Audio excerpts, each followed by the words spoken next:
Tiniyak ni kalihim ng kagawaran ng mga gawaing pampubliko at lansangang bensdisyon na makikipag-ugnayan ng ahensya sa iba't ibang tanggapan ng pamalaan upang matiyak ang maayos at walang aberyang pagpapatupad ng mga proyektong pang-infrastruktura tulad ng Calbayog Coastal Road Project. Ayon kay kalihim Dizon, mahigpit na pinag-utos ni Pangulong Ferdinand Marcos Jr. ang pagkakaroon ng ugnayan at koordinasyon ng iba't ibang ahensya ng pamahalaan lalo na sa mga malalaking proyektong pampubliko upang maiwasan ang mga problema at pagkaantala. Sinabi rin ng kalihim na makikipag-ugnayan ang DPWH sa Philippine Ports Authority upang mas maayos na maisakatuparan ng Calbayog Coastal Road Project na magsisilbing alternatibong rota para sa mga motoristang bumibiyahe mula sa Calbayog patungo sa mga bayan ng Rawis, Agit-Itan at Sampulicarpio. Dagdag pa niya,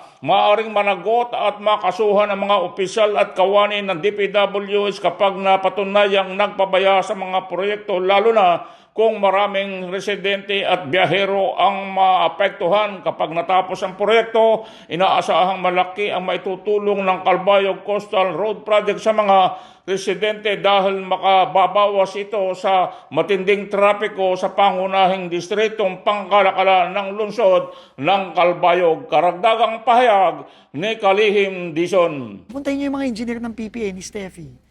Pakita niyo yung detailed design. Di ba? Hindi yung salita. Gano'ng katagal na kayo sa gobyerno?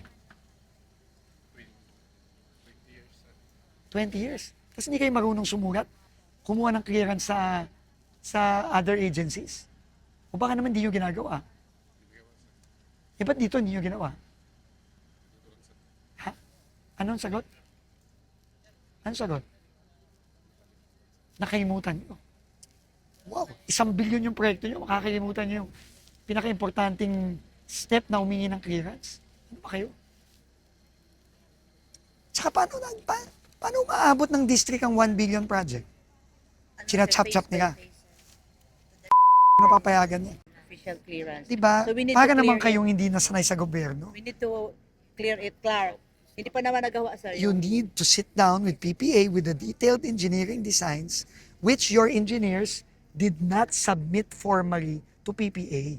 They did not. Yung sulat na pinakita mo sa akin, obstruction yun, walang kinalaman yun sa clearance nung tulay.